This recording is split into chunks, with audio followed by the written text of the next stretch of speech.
Today we are playing Highrise City. On the surface, this game seems a lot like a Cities Skyline knockoff, but it was on sale, so I decided I was going to give it a try. Of course, Cities Skylines 2 will be coming out later this week, and I did pre-order that, so I'm looking forward to playing Cities Skylines 2, and I do still intend to complete a number of builds I have going in Cities Skylines 1. I also have various other indie city builders that are on my list to complete builds in, but what I've noticed is that this is not a Cities Skylines knockoff, really. What it is an aesthetic that's somewhat similar to Cities Skylines, set in a modern era, a little bit less cartoony than Cities Skylines. Like if we go down and we look at a neighborhood, it looks very elegant compared to what you would see in Cities Skylines. Notice how the citizens are moving slowly. They're not so cartoony as Cities Skylines. If we look at the houses, they have a much more grounded look. They look kind of European, and I like it. I really do. It's very crisp, and the proportions feel realistic in a way that Cities Skylines original just doesn't. Like, look at this tree here. It's just swaying in the breeze, and in a way, at a higher level, the trees don't necessarily look as good, but when you zoom in, there's a level of elegance to the artwork in the game, and I haven't really done very much with this at all yet. I've just started playing, but I already have the feeling that this is a pleasant little community. It's the kind of a place I would like to go and get a cup of coffee and walk around. It feels kind of pleasant and cozy and elegant. Like, look at the little outdoor seating areas. Look at the little grocery store. Like, doesn't it look like the kind of a place where you'd want to be? It just does. It's cool. And I like the crisp, clear graphics. They're not really better than Cities Skylines, but they are different. And they're different in many ways, all the right ways. I think my biggest criticism of the game would be a few UI things, like see how we have apples going down the street because we're moving those commodities of food, and here we have some insulation on a truck coming. I don't know if I necessarily want to see that. And I understand the logic of why, because the devs are going for a style of gameplay that's actually a bit more like Anno 1800 than it is Cities Skylines. And that's the main reason why I actually bought the game, because I like resource management and supply chains, and I also like a modern city builder. And this game manages to combine the two together in a way that I've never seen before. And it seems, at least at the beginning, it seems like traffic management is much less of an issue than it would be in Cities Skylines, though I haven't played the game very much yet to be entirely sure of that. It just seems like maybe it's the traffic is more of a decoration than it is a meaningful barrier to gameplay. I don't think you're going to wind up with a lot of micromanagement of traffic, because you're going to be focused a lot more on the supply chain portion of the game. In any case, all in all, there's a few nice quality of life changes that this game introduces that other games don't.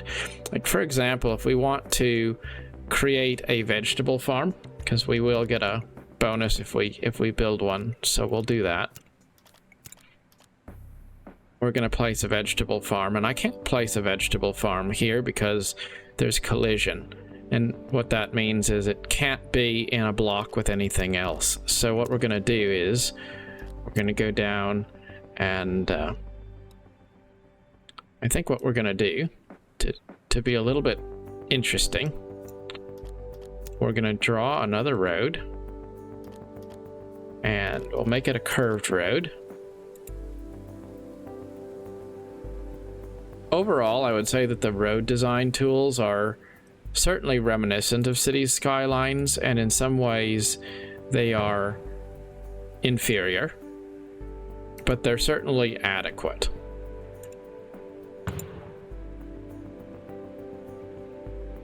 One thing that I do think is frustrating in games is the square grids, where you just can't really let your imagination flow freely because you're stuck zoning in squares. And Highrise City does not constrain you in that way. I like that. It does seem like it's a little bit harder though to get the right angles the way you want, which isn't the end of the world, but if I had to say what game has the better road design tools, of course I'd have to say it's probably going to be Cities Skylines. But another thing I would point out here is this is not about saying which is the better game. Because first of all, anybody who's been around knows that Cities Skylines is an established IP there, and it's not going to stop being that way. That's a AAA game that's released by a very large studio, and this game is an indie game. So to say that you're going to expect them to be particularly similar, I think that's a little ridiculous. In any case, just to produce an example of what I'm talking about, we have this odd little nice curvy area, and what we're going to do, first of all, I want that power line to move. So we're gonna,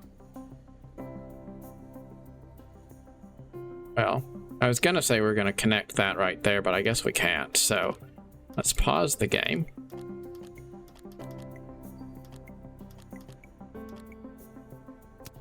Maybe I can't. Okay. Slow motion is basically like pause.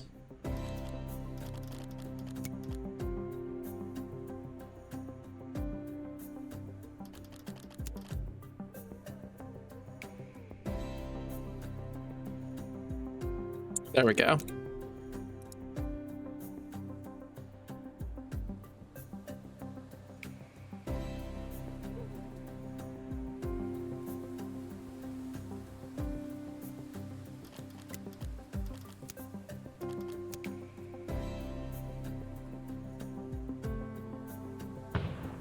In this particular build, the goal is to have a lot of pleasant angles and maybe try to make it almost feel a little bit more European in terms of the style of the street grids. We'll see how it goes. So we're gonna build a vegetable farm, and we'll put the vegetable farm right there.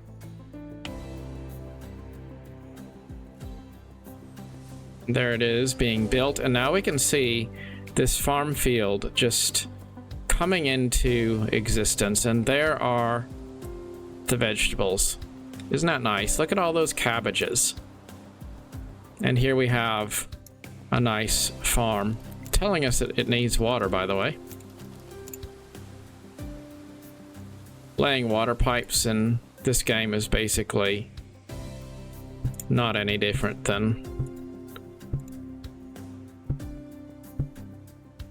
Cities Skylines. Same basic concept. But isn't it nice how this farm field has just filled in an open space? And it's so elegant. Now, if we look at this farm over here, now we have two farms side by side.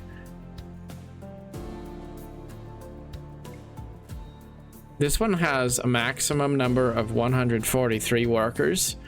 This one has a maximum of 75. So, and again, I'm new to the game, so I'm not 100% sure, but my belief here is that if you have a larger field area, then it employs more workers. That's pretty much all there is to it. And then we'll look at these as another example. Growing hemp over here. They are similar sizes, but one employs just a few more workers than the other one. And so I think as somebody who enjoys building small towns and more of a rural sort of a community in these games, I don't try to race to build the biggest city filled with skyscrapers. This feels so much like a breath of fresh air. It's just pleasant, it's crisp, it's nice in the kind of a way that makes you just want to pour a cup of coffee on a crisp fall day and immerse yourself in the world. And I installed this game, I paid $23 for it, and I thought, I just want to see what this is about. And then next thing you know, it's 3 hours later, and yes, the game has some jankiness in its UI. It's not perfect exactly, but my goodness, it really has a way of feeling fun. And another thing I really love about the game, which no other city builder does, is it allows you to have houses that aren't directly connected to the street. So for example, let's say that we wanted to draw a zone out here and have a house just a little ways back off the road and, you know, not necessarily connected to a big zone area, right? We can do that. Now, isn't that elegant? There's no other game that lets us really do that to that degree. And it gets so old seeing houses just artificially stuck to the sidewalk, basically. Because in real life, how does a city work? Yeah, you do have connection to the road, but quite often you'll find houses are a little bit back off the street. And this game allows us to do that. We do need a fire department. Where is that? I'm still getting used to the buttons. Fire department, here we go.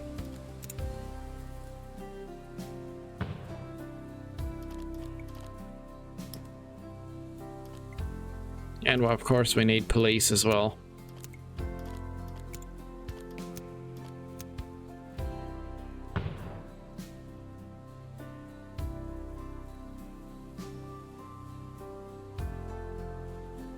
One thing I don't know if we have access to is pedestrian paths.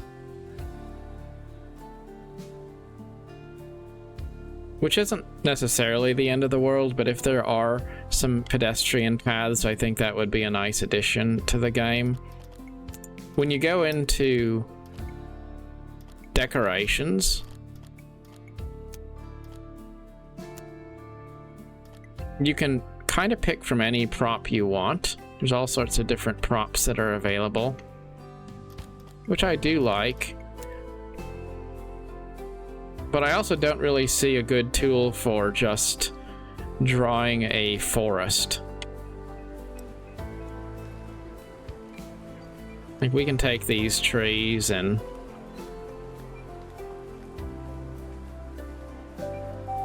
just kind of plant them around.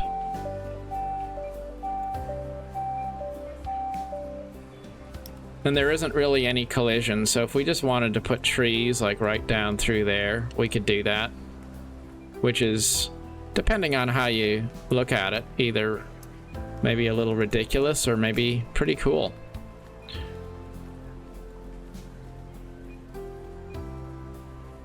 And again, you're not going to have the level of detailing options that you would have in various other games. And again, little bits of jankiness, like see how we have this tree, it's just kind of... That tree there has sort of been placed in a place I didn't want it to be placed, like on top of other trees. So it's like up there. And then I want to delete it, and it just seems like it's a little janky. But then there is this option here to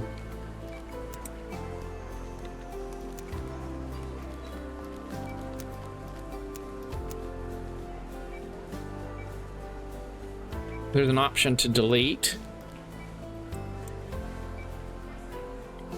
There we go. So the option is there to do some of the things that I'd want to do. It just doesn't feel as intuitive as it should be.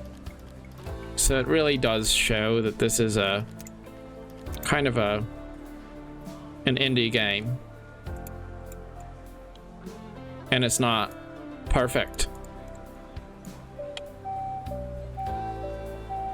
And there we go. I accidentally placed another tree once again where I didn't want the tree to be.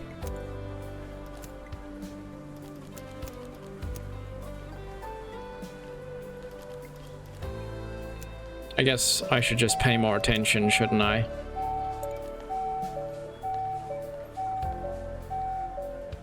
I like the placement freedom, but at the same time, I do think to myself it would be really nice if there was just a tree painter.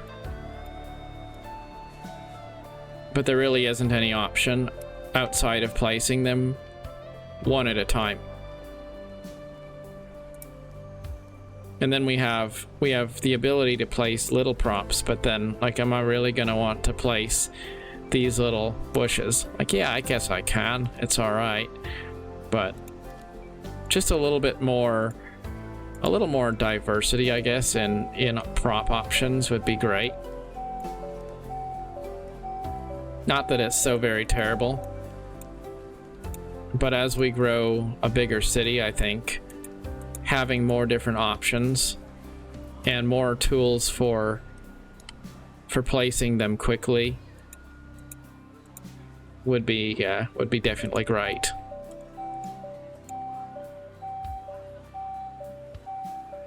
The nice thing about single player games like this is they really can coexist together very well. There's not any particular need to say, well, which game is best, and then I'm gonna quit all the other ones and play only this one. Like, you can just say it's a good game and it's not a perfect one, and let it be that way, and that's all right. It doesn't have to be perfect.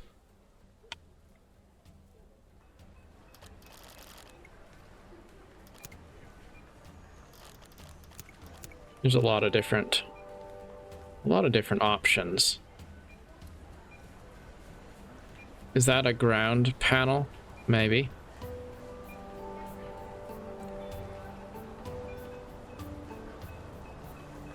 Yeah, so it looks like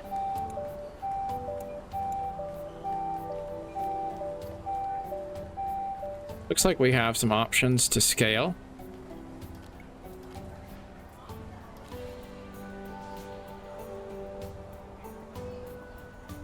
We have movement options.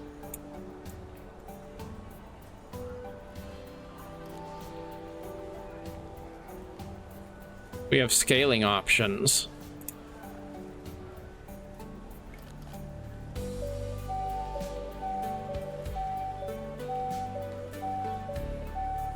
So a lot of interesting functionality is added in an effort to give players opportunities to express themselves as they see fit, and I do like that.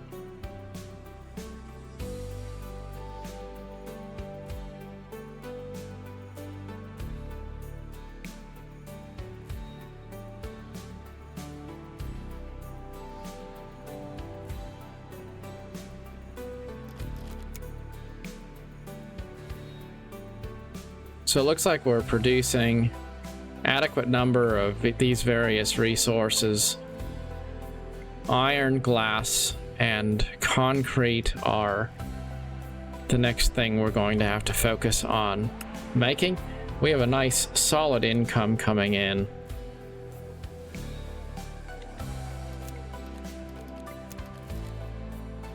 Roads are not very expensive and we have plenty of money, so I think we're gonna just expand our road network, because I always like to kind of figure out my road networks and then fill them in.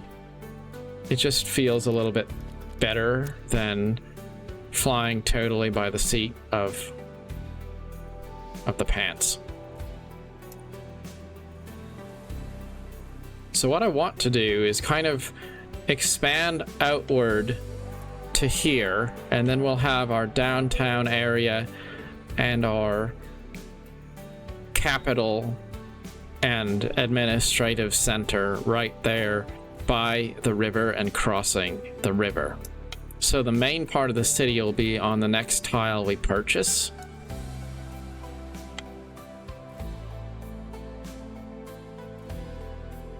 Which we should be able to purchase pretty soon. We'll speed up the game.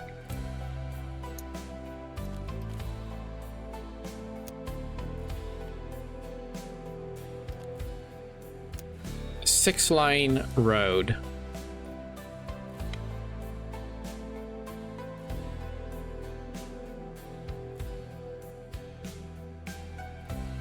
Let's start it right there.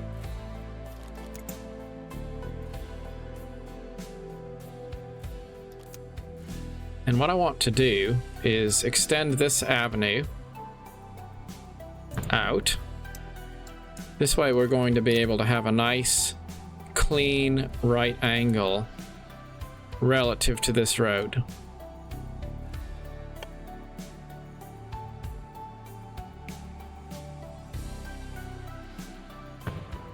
Yep, just about like that.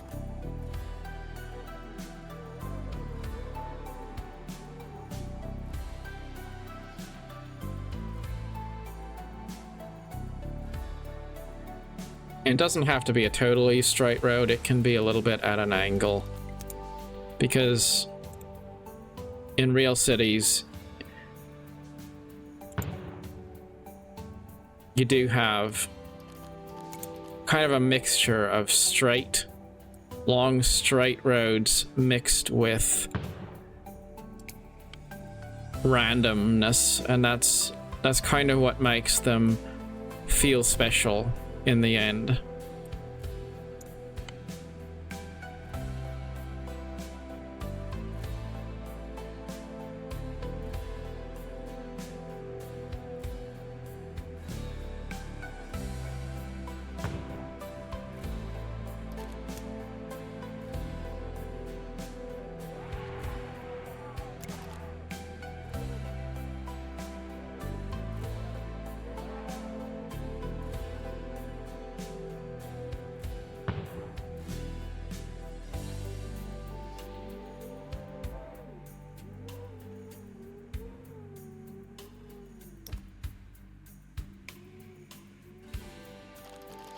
I wonder if there's a way to upgrade a road. Is that a thing? Improve. Okay.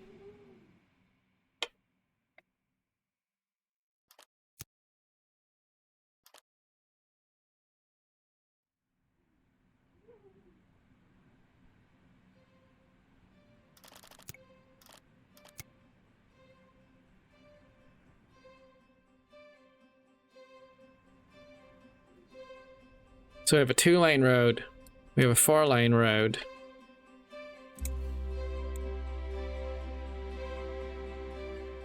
and then we have a 6-lane road.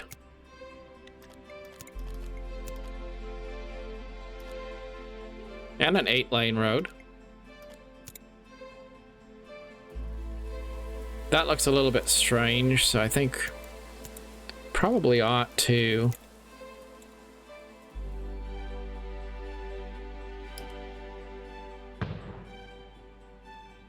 make that an intersection, I think. Here we have a substation. And I kind of thought that I would want to connect it there, but I have a road terminating in a substation I don't want to interfere with. So let's just go ahead and take this road. I'm going to make that road a curved one.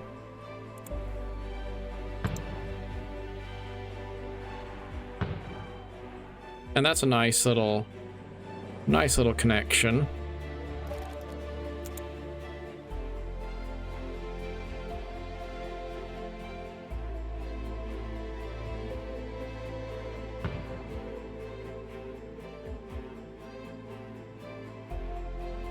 I don't think we're going to expand further in this direction for a little while, so we're just going to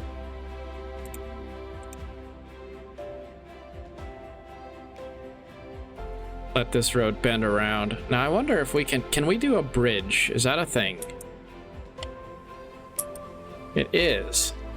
All right. So let's just have some fun with this, because I have never done a bridge before. We're going to go ahead and try to make a bridge over this area.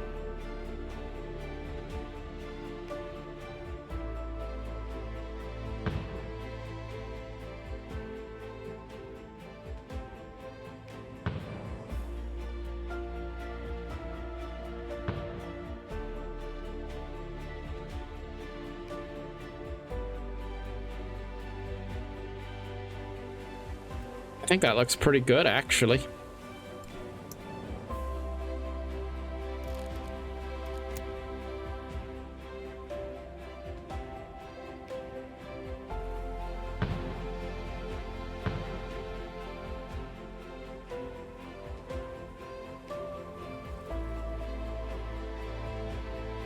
Maybe it's a little bit long for an overpass, but maybe we'll want to have a train or something else running underneath it, or maybe some other parallel roads, so I'm comfortable with that. And then this road will also bring it so it runs basically parallel.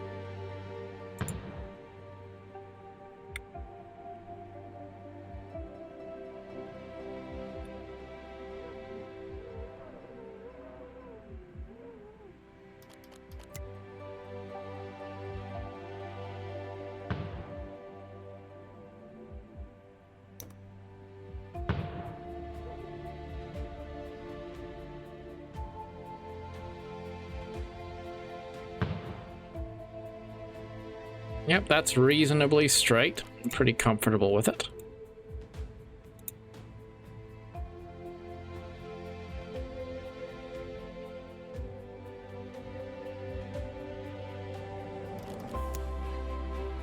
And we'll do the same thing on the other side.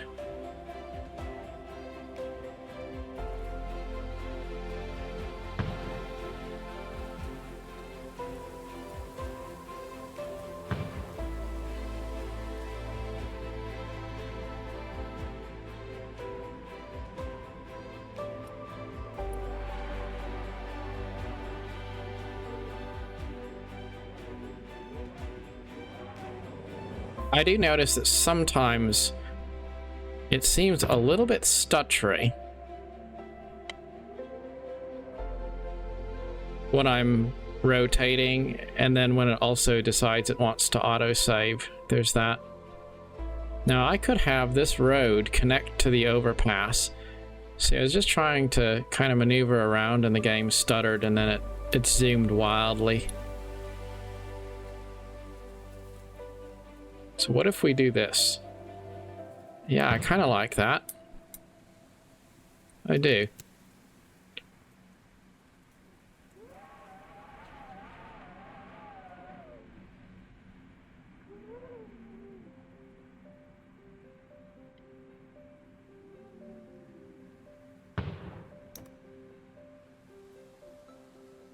Maybe a little unnecessary, but I do like it. I like that overpass. It adds a little bit of perspective and depth.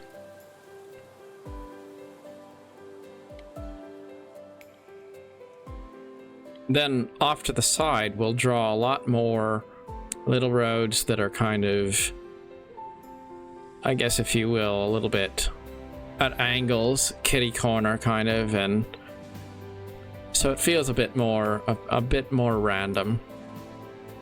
Maybe a little more European, though I suppose it's unfair for me to speak to that too much because I am an American, so I'm not really that familiar with European cities outside of seeing them on Google and places like that. Now, what I wanted to do is build another farm.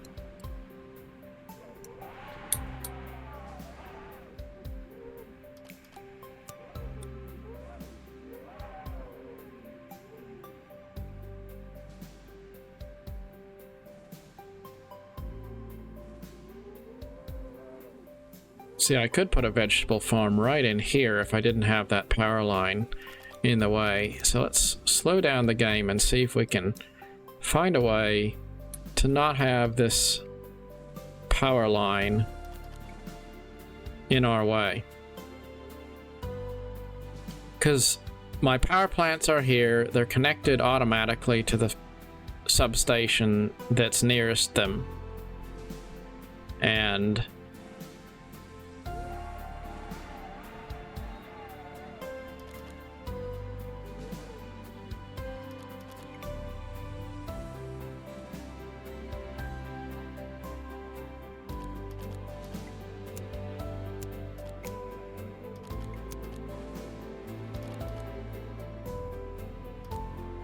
we could build an offshore wind turbine. No, not yet. I guess we didn't unlock that yet.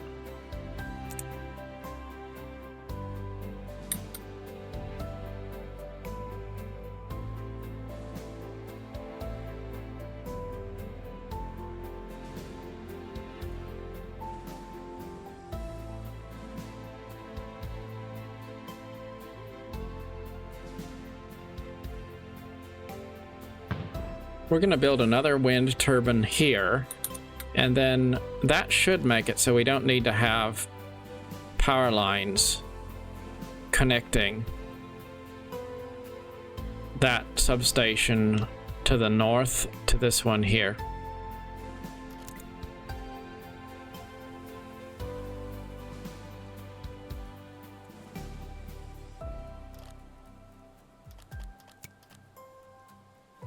I'm going to delete this power line and hopefully everybody doesn't wind up plunging into darkness.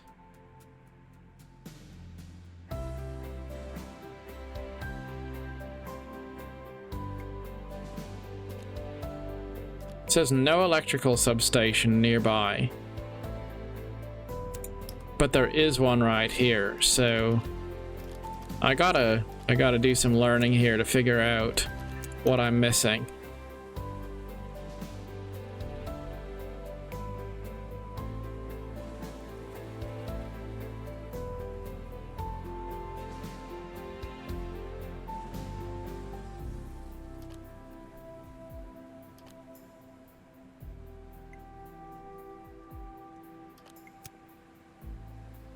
So maybe all electrical substations have to be connected to each other? Is that the general idea here?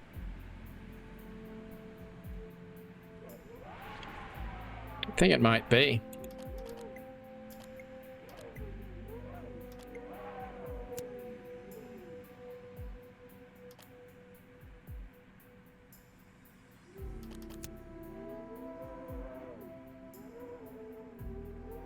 Alright, so that's an interesting and strange mechanic. So it looks like the general idea is that your power plants generate electricity. And that's the total amount that's available. And then substations all have to be connected to each other. And that is essentially a separate mechanic. So it's not about the substation having to be close to a specific power plant. It's that you have to have enough power plants and you have to have a network of connected substations. That's the bottom line here. And that's interesting, because I was thinking, well, there's a power plant here, so it would be able to power this substation without needing to be connected to the adjacent substation. And that's not apparently how this game works. So potentially there's going to be no way to avoid having a power line connect these two substations. Now, maybe there's a way for electricity to travel through roads or some other things to be considered later on. We'll see. I don't know. In any case, I guess for the moment, that electrical line will have to remain. Transport goods. Let's see what this job's all about. Oh, it's a first-person driving mission. And that's something this game has, which is funny and it's silly. So where do we have to go? We have to go... Okay. We gotta go down the road. And that's a good example of something which is maybe silly, but it's also unique to this game. Now there's collision, so you don't have to worry about these other cars or street lamps or any of that. But it is a bit immersive, isn't it? Look at that. My goodness. And I'm starting to spin out of control. This is not the way. Oh no. I need to return the vehicle to the road, but I'm upside down. It's not good at all. All right, let's try it again. We'll take it a bit slower this time. The controls leave some to be desired. This is why we normally want to leave the driving to the automation, because imagine how bad things would be if everything was relying on manually driving it to where it needed to go.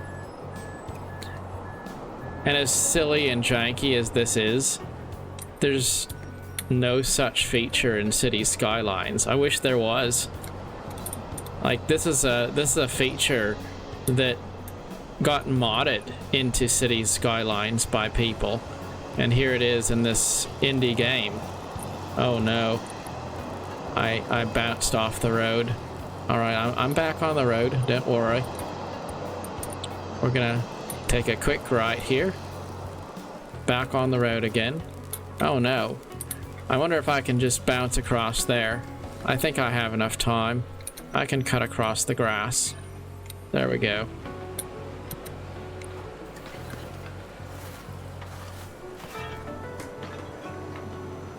I did it. I delivered 2 fish. And I got $10,000 for that. That's not a bad deal. You get $10,000 for driving not very far. But that's another example of something just silly and kind of quirky. And somebody might say, well, that's stupid. And I would say, yeah, you're right. It is stupid. But isn't it kind of cool too at the same time? All right. We have $632,000. I think that's enough to buy another tile. That's the tile I want for $580,000. There we go. The map size in the game is quite large. So now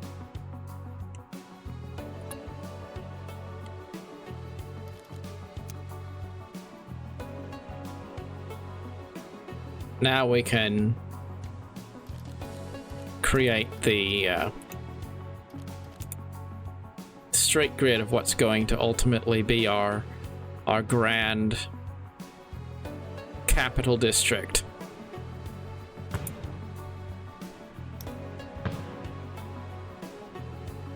I don't know if I need to have such big roads. Probably not. But that's what we're gonna do. I want to have just a kind of a big administrative center right here. And that's gonna be that. And then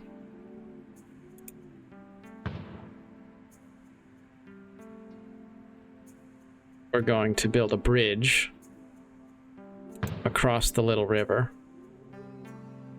And I guess I don't have enough money to finish it, do I?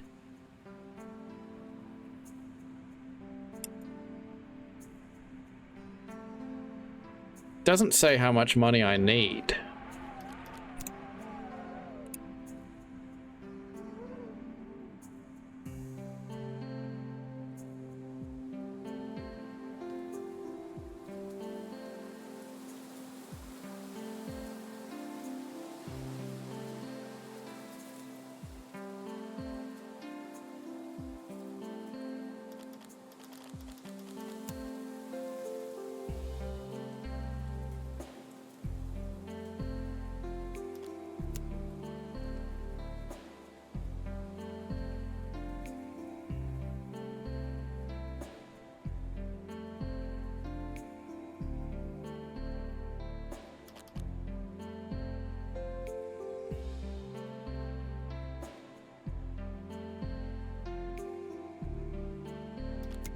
I guess we'll have to speed up time again so we can get some more money.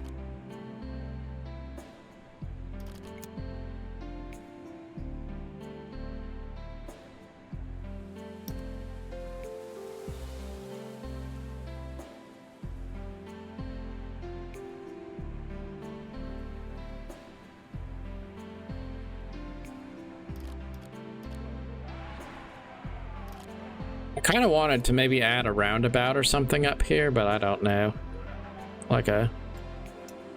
Maybe we should do that right here.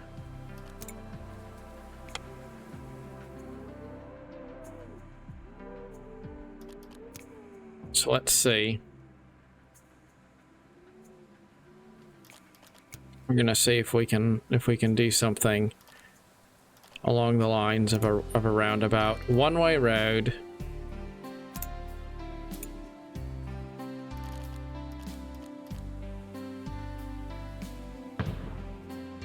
No, I did not mean to do a straight road. Curved road. There we go.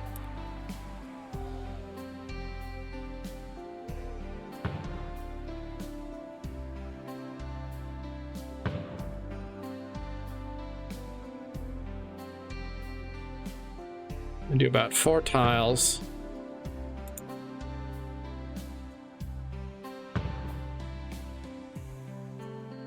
There we go.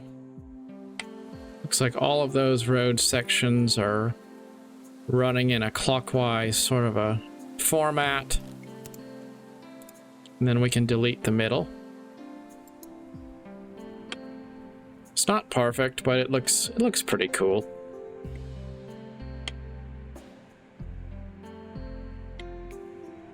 All right, now we have $34,000, so I'd hope that that's enough to build this bridge I wanted to build. I don't know, though. We'll see. Oh, look. Now it tells us... sort of tells us how much money we would need.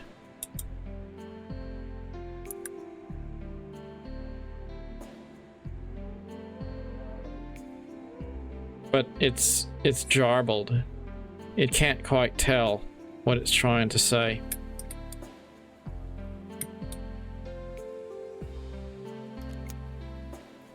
Well, we'll just delete that little snub there.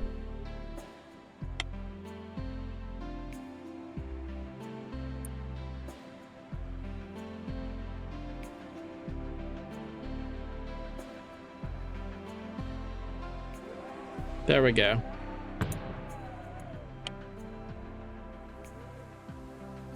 I really, really don't like the look of that at all. And if we delete a road, we're not going to get the money back, so...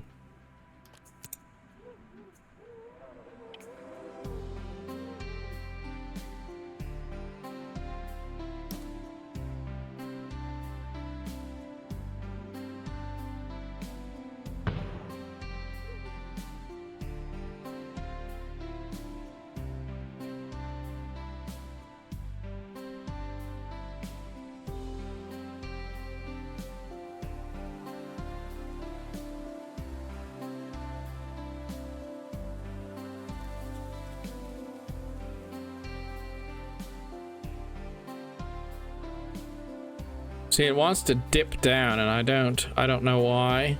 I don't like that at all.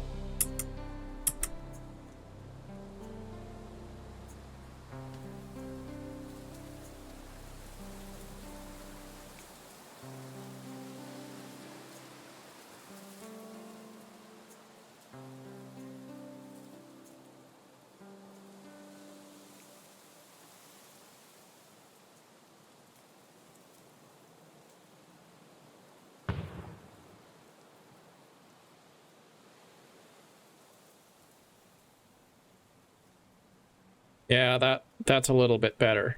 It's not great, but it might have to do. I still don't know how much money it'll take to build this, so I'm just gonna sort of sit here and wait for more money to come in. And I know I should be putting a little bit more effort into building the actual city, but you know, you kind of gotta have to have a plan, right?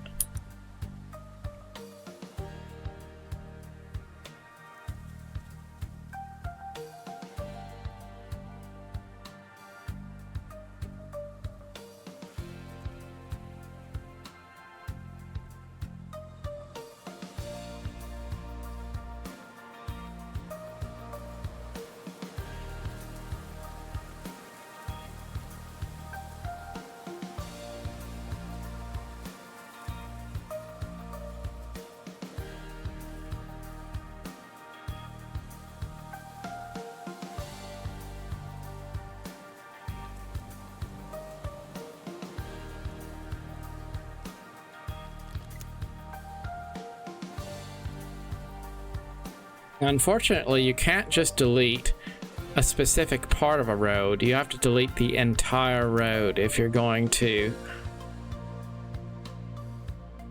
delete any of it.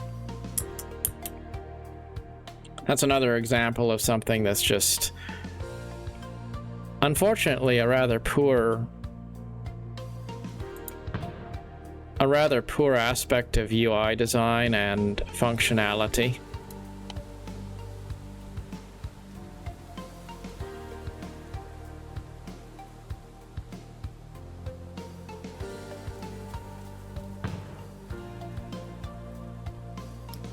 So we got the road crossing the water.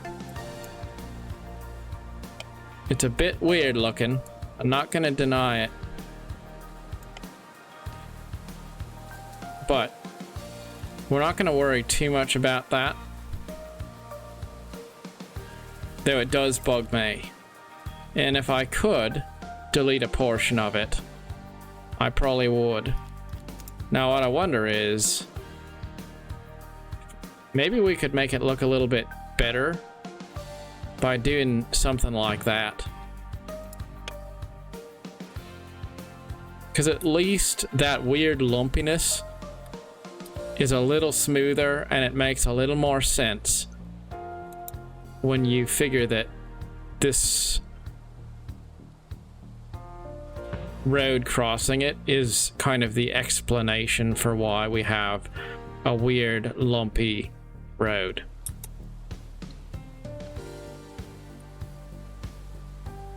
Yeah, so that's what we're gonna do. It's gonna be a weird lumpy road, but it looks a little bit better when we do it like this.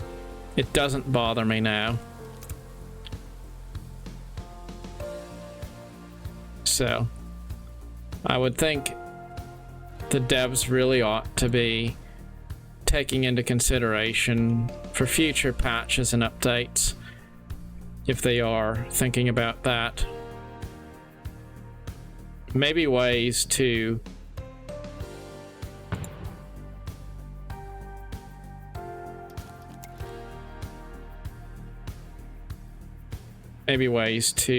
improve the road design tools a little bit, because they're not that terrible. They're just not that great. And this is an industry filled with amazing different building games, so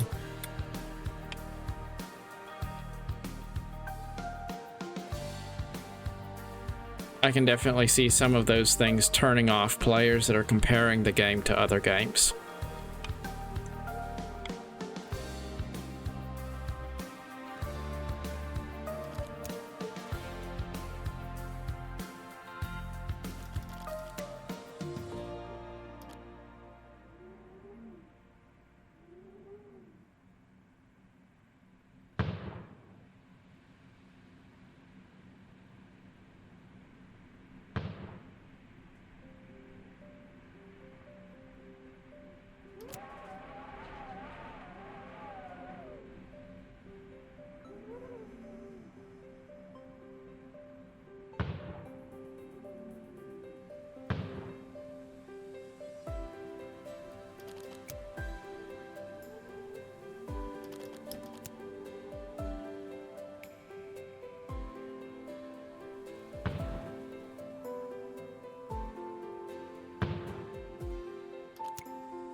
One thing I don't like is having to draw a road past where I want the road to be, just so that I can get another road to have the right angle.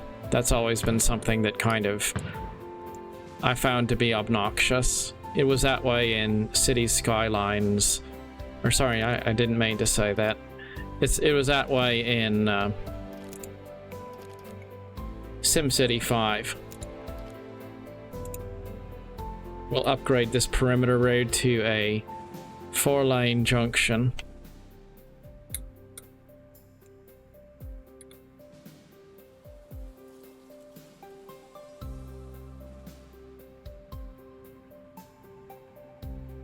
Now I have plenty of room for a nice parks and administrative districts and things like that as we move down here by the river.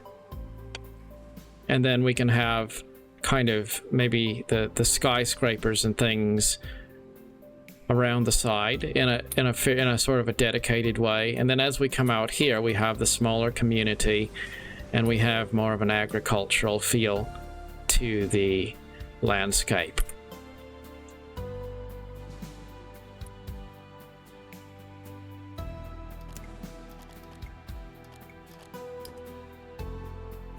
So let's take a look at our residents and see what do they need. They need more fruit, and they need religion. So let's go ahead and build a church. Looks like we have a small church here, and a bigger one will come later. So maybe a good place for the church would be right here in this open space. I think that's a perfect spot for a church. That's lovely. But I do need to delete some of these trees.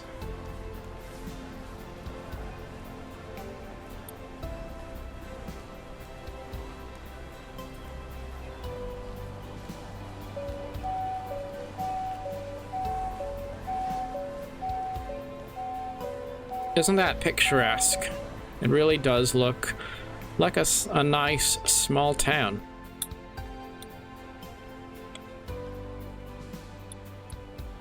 We have some people unhappy over here. What are they unhappy about? Alright, looks like it's all going to come back around to the fruit. We need more fruit. But here we have a job. If we do another driving trip, we'll improve the building level of the fruit farm. So you know what? Time to hit the road again. Get back in the truck. Here we go. That's right.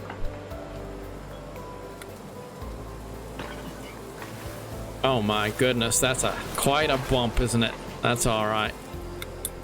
I did leave the road. Or did the road leave me? I don't know. Alright. Here we go. And you don't have to worry about crashing into anybody. That's great. The road angles are a little bit rough. Like, what is this speed bump thing? Alright.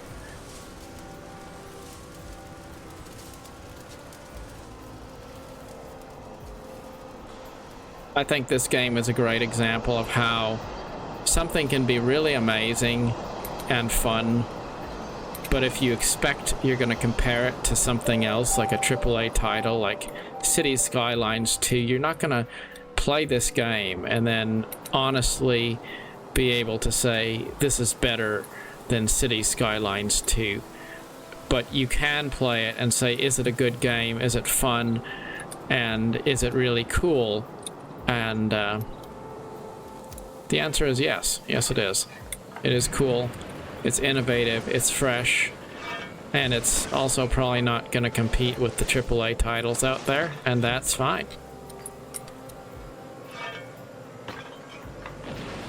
There's no way in the world that you're going to compare this driving experience to Need for Speed or something like that. But it doesn't need to. It's just cool that you can get down at street level easily and see your city, and it's cool that the game gives you reasons to do it. Makes it feel a lot more like a living, breathing sort of a place.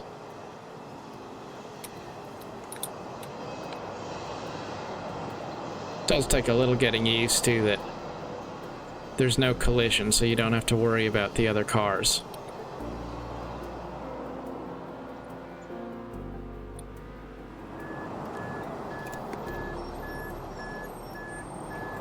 And if we wanted to keep on driving, we could. But you know what? We'll just role play a little bit. I'll bring this truck in here, and we're just gonna park here at the whatever this place is.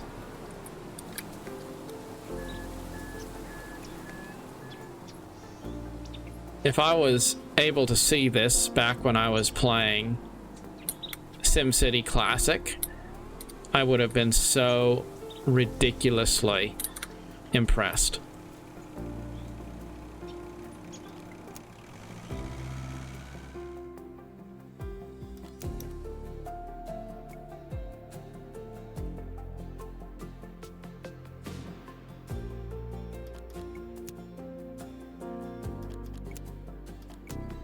Well, let's go ahead and build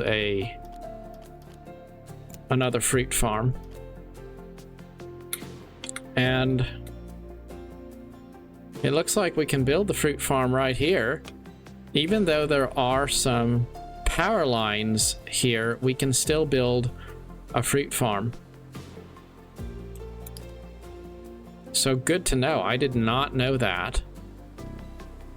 But that is realistic, because in real life, you'll often see power lines going through agricultural areas, especially cow pastures and things like that. People will be able to allow their animals to graze. So I like that. I do like it. And I really, really like seeing realistic farms and crops that feel meaningful. And it's nice knowing that these farms are agriculturally relevant to the economy of the game.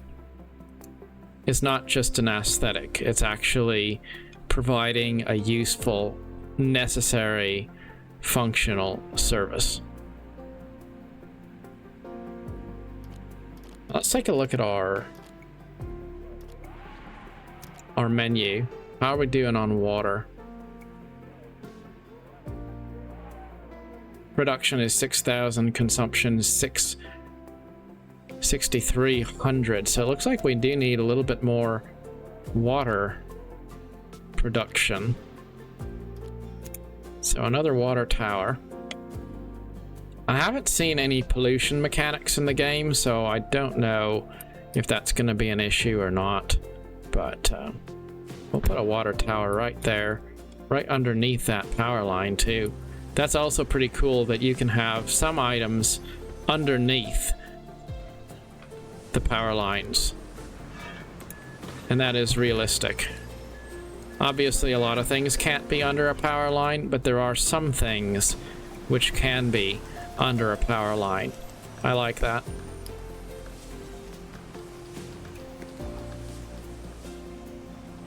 there's a lack of fish, my friends.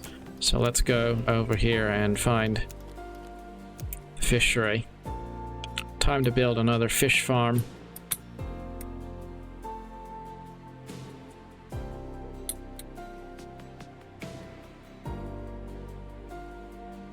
And I think I need to, yeah, there we go. I just need to rotate it because it doesn't auto snap.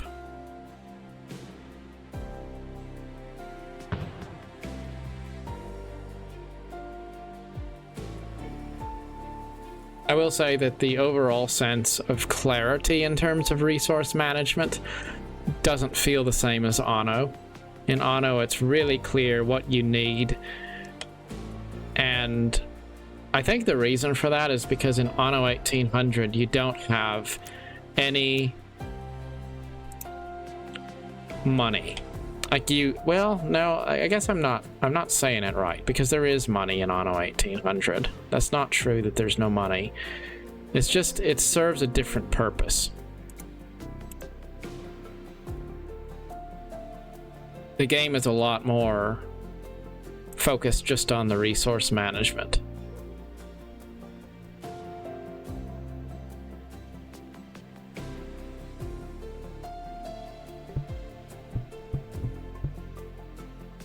We're running a negative balance now, so we're in trouble.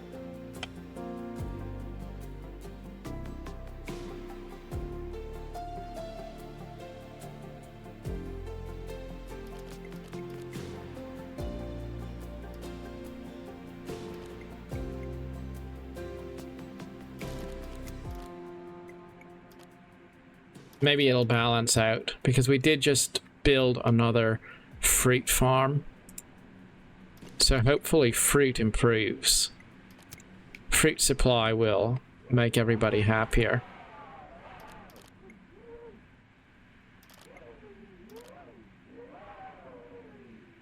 I'd also been hoping that religion would help.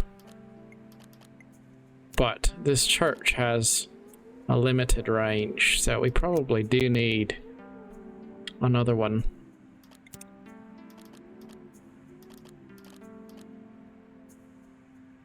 Employees are the second category of citizen. They have more demands than skilled workers, but also pay higher taxes. We need money to do more zones. So how do we get to the... Oh, we have to go click the town hall, that's what it is, to see our tax rate. 12% taxes. Maybe we can increase to 15%, just so that we get a little bit more money coming in. There we go. That's helping us. But I don't want to keep my taxes high forever, because that also usually has a negative impact on people's happiness. But we can't just let ourselves run constantly into the negative. As soon as we have $3,000, shouldn't take very long at all. We'll build a church out here in this neighborhood.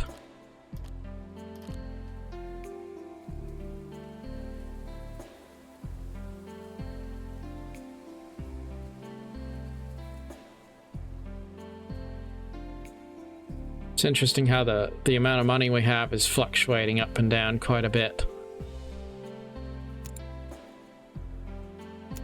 There we go. Should have enough now.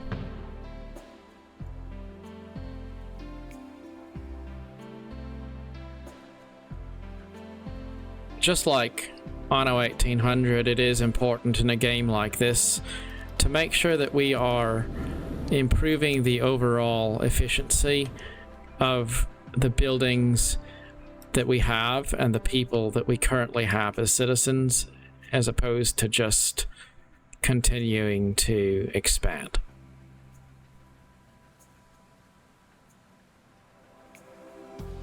We need to build a new small logger, and the reward will be improving the building level of the clay pit. So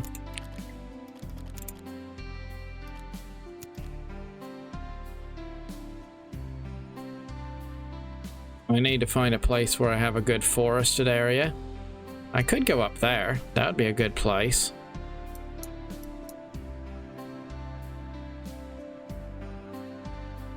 But if I did that...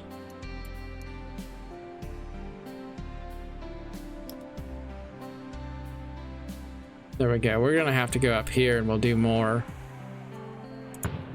logging up that way.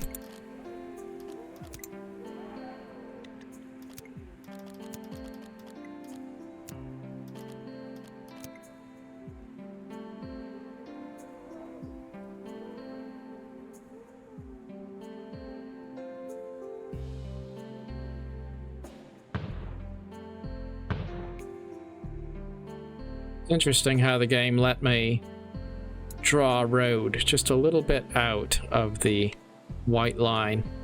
Really pushed the boundary there.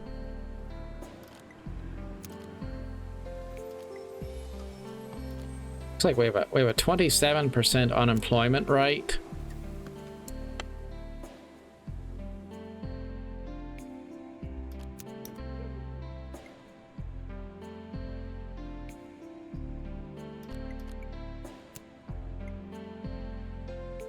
What is the new building I have available? Doesn't really tell me, does it?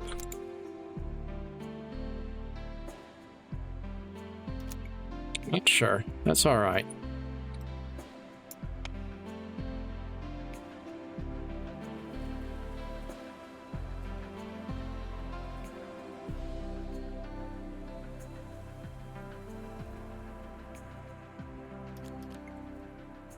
Looks like we need another shopping center.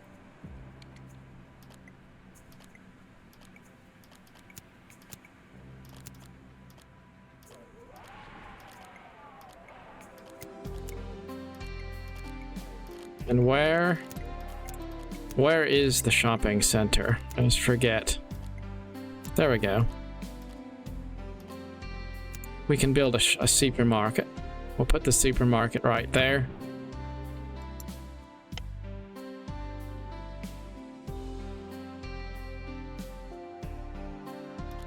And we need a doctor office.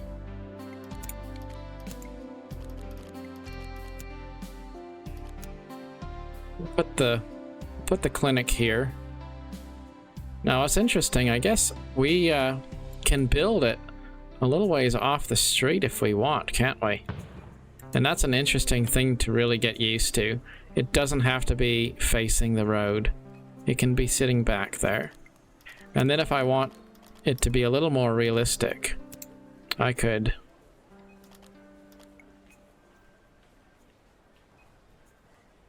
do something like that.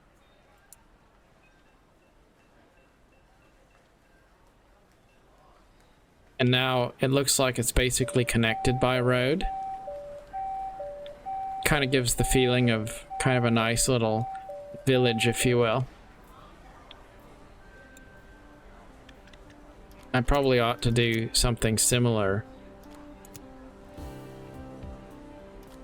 here, and I think I can change the size of the brush, but I don't remember how to do that.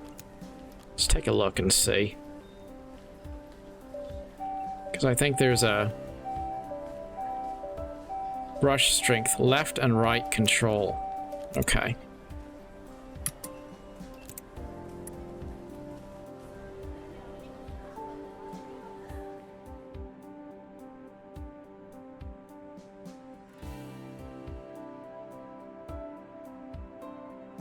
Doesn't seem like that makes a difference.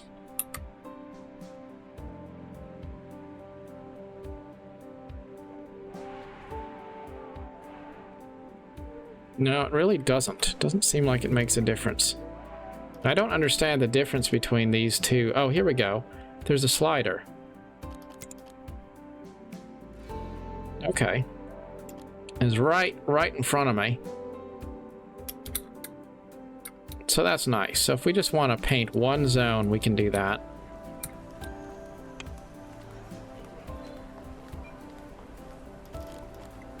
And then I can go here and I can demolish a few of these unneeded decorations.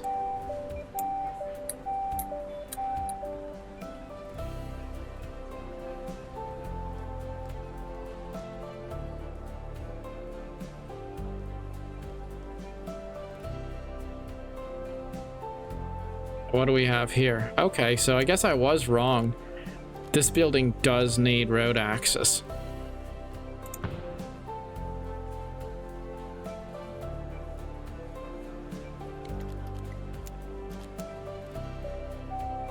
You can place it off the road, but then it'll flag a warning after a little while.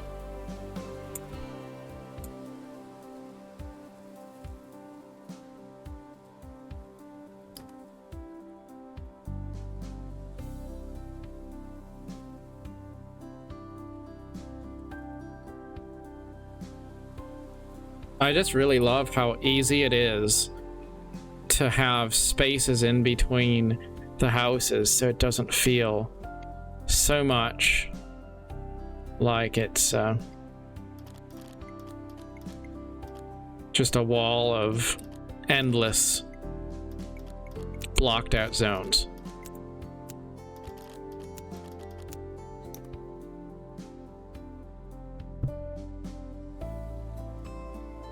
Now, are we running out of power? Capacity is 20,000. Production is 34. Consumption is 15. So we definitely have enough power. What we don't have is enough substations. That's what it is. Because see, we're starting to get out of the area covered by that substation. So we'll build another one here. And we'll expand this power line. And that should take care of us.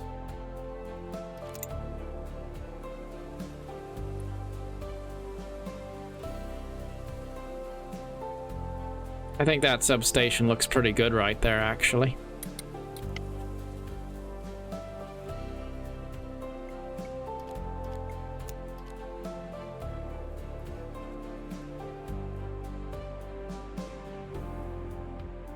Now let's see what we can do about expanding our production.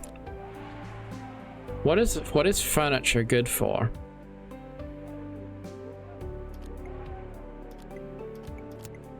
Not entirely certain.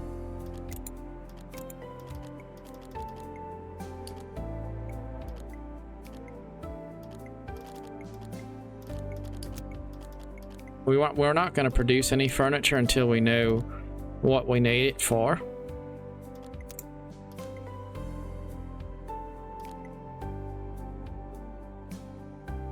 I don't think we can construct any of these new materials until we level up further.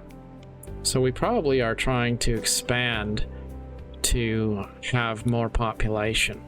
So if that's the case, then the next goal is going to be to come up here and start working on what's going to be kind of our downtown area.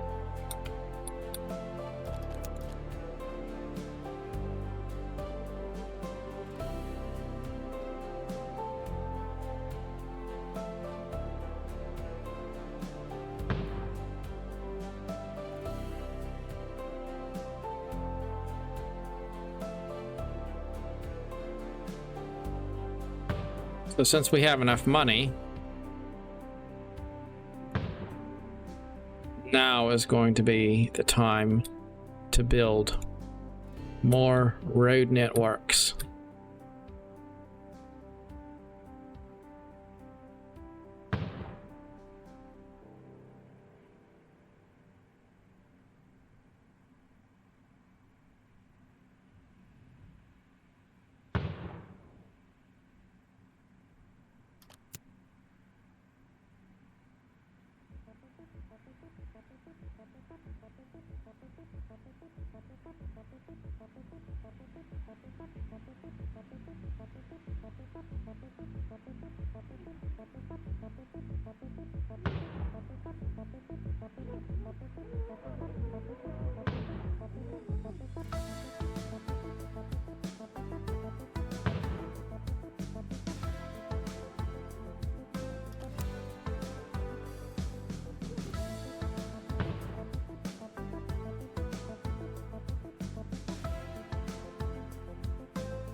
we will have a little bit of a grid going on, but it won't be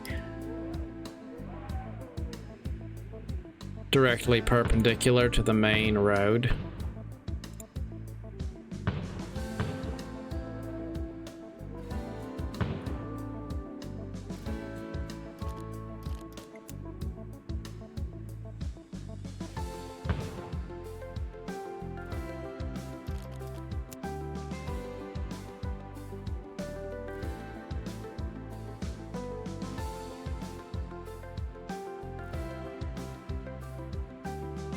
And then we'll have a little bit of a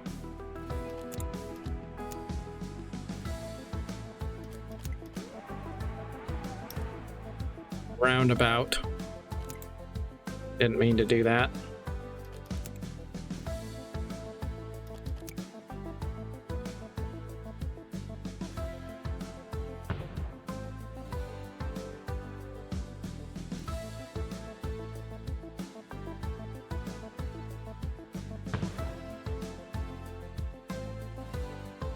Again, maybe it won't be a perfect roundabout, but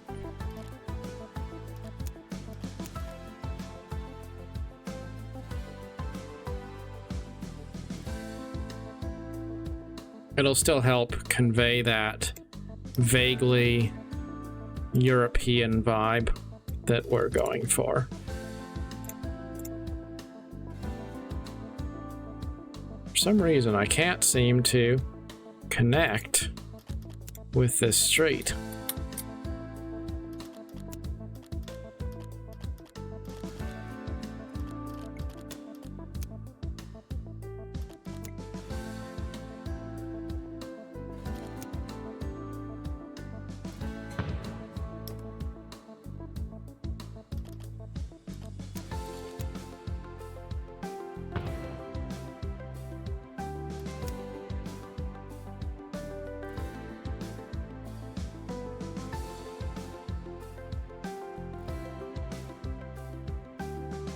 It's a little bit more of that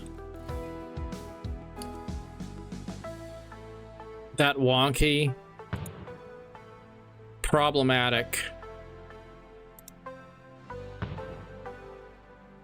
road design tool.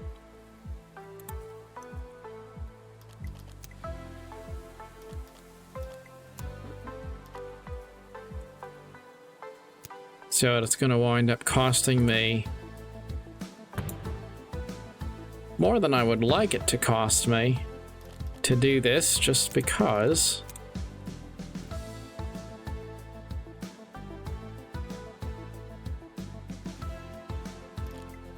I have to fight with the road tool in order to make it work. Alright, so we're gonna do a road like that, and then we'll go back to the one-way. And we'll finish our loop like that. It's not a perfect circle, but we're not going to worry about it. Though I do think we could improve it and make it a 4-lane road, and I think that makes it look just a little bit better. If we add a few things into the middle after a while, I think that'll be fine.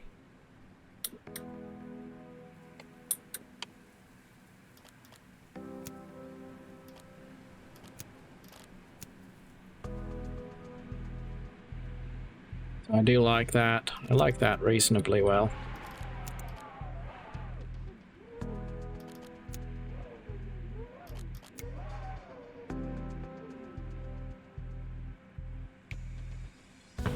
I know it's a little bit boring to spend time drawing streets, but I do kind of feel like it's necessary.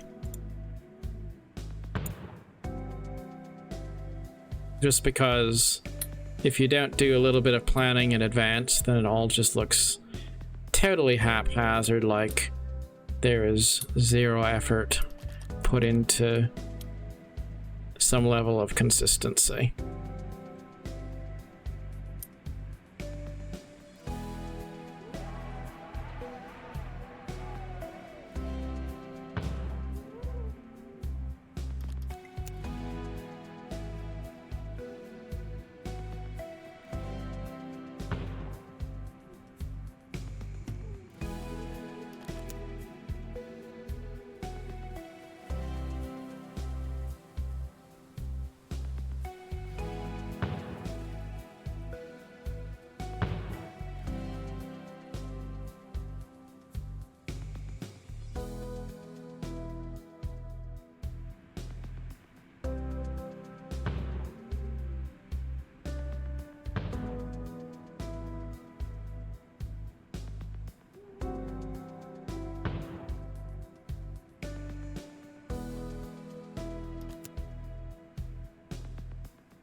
And this is working out pretty well because it's giving us a good opportunity to let money build up for a bit.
Can't connect that road without deleting it again.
We could add a little bit of diversity to this by doing an overpass here.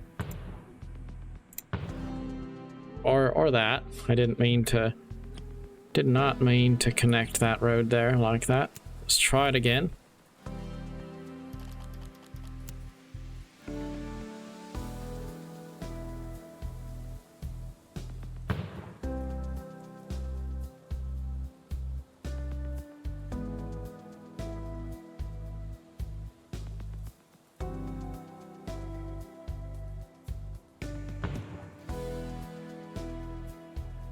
Nope, I don't like that either.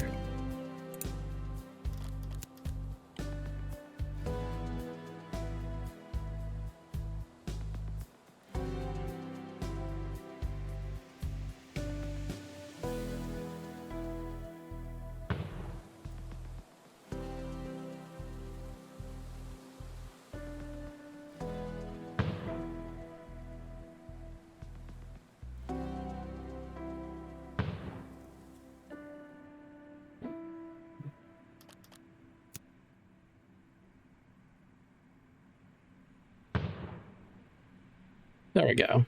I like that pretty well. And that's a good example of how the angle is very nice. There's a lot to like about the way this looks, and yet it's so janky at the same time. Just a little bit more optimization though, and it really could be quite elegant, I would say.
I want to leave a reasonable amount of space undeveloped here, where this forest is.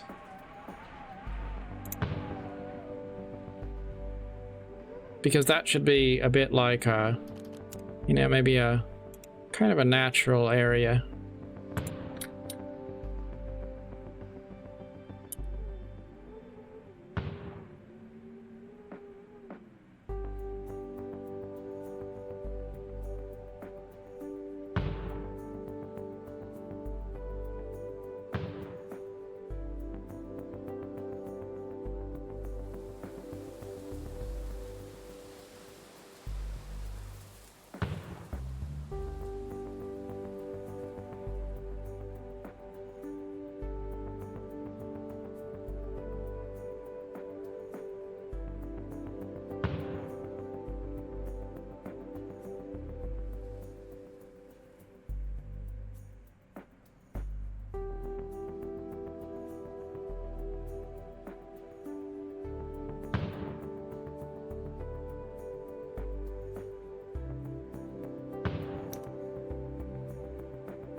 All right. I am liking the look of this. It feels pretty nice, really.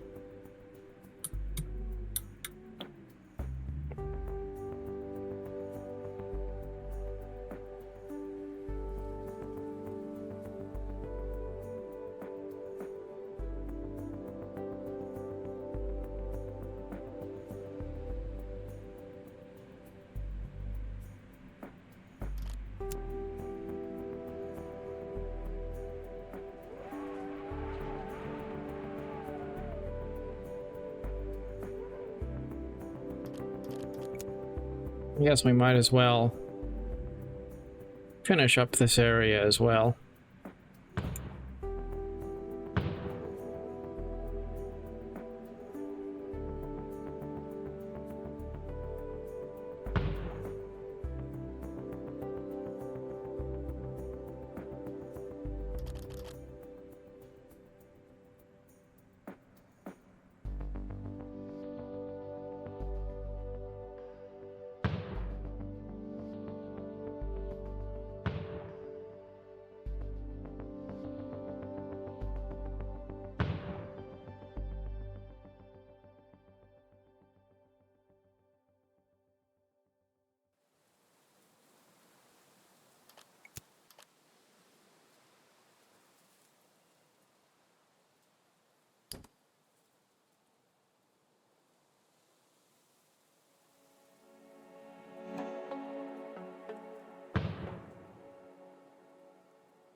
We don't have to fill up every inch of this map.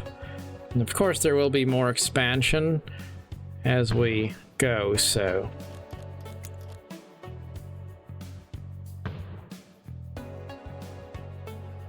This doesn't really have to be. This is not final by any measure.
I think it's nice to have a mix between curvy roads and straight ones.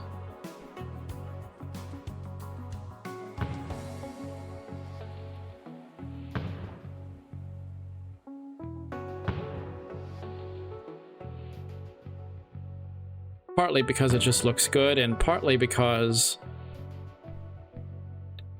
in real life, older cities, especially the ones in Europe, tend to have a lot of different angled streets because they're so old and they have that history that kind of shaped them over the course of often hundreds, many hundreds of years. So you have the mixing of the new and the old. Whereas in the United States, everything is a lot newer. At least compared to Europe, that is.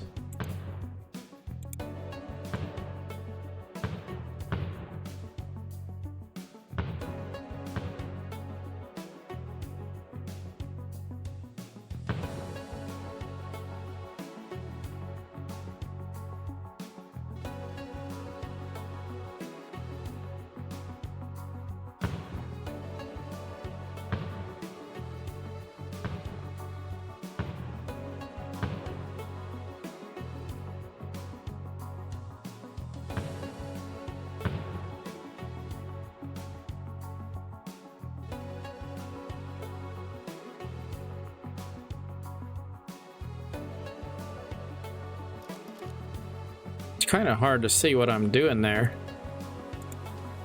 There we go.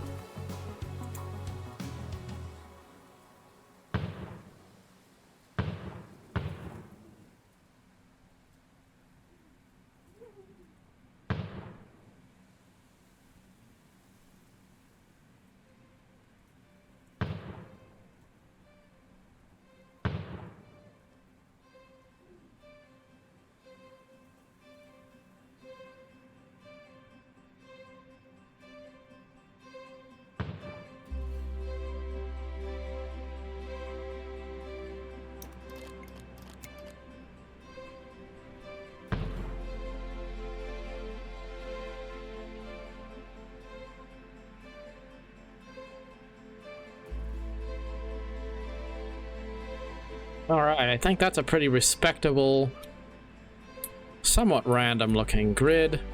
And then down here we have a little bit of space that's just really not assigned at all. That space we'll just use for whatever we feel like. Maybe I'll put a few more roads here.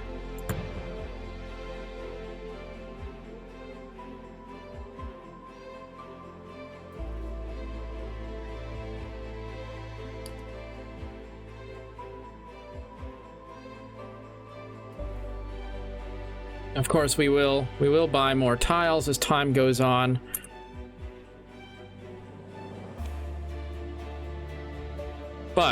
this is 3 tiles. And we've got a nice road network, and we can start filling it in.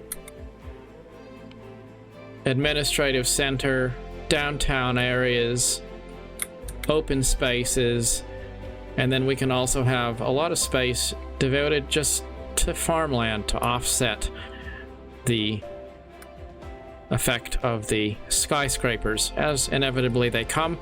And then this area here, which is our starting area, will continue to be a quaint little suburb, which is where our story began.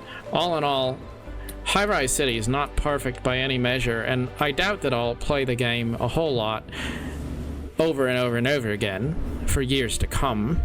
I might well come back to it from time to time because it's an elegant game, but I was pleasantly surprised to find that this is a game where I can turn it on, get to work, start playing it, and almost like the blink of an eye, an hour or two seems like it's gone. And the game isn't necessarily perfect, but it certainly feels like a very engaging experience. And if you can get a few hours of amazing fun out of a game that you probably paid less than $30 for, that, in my book, is definitely a win.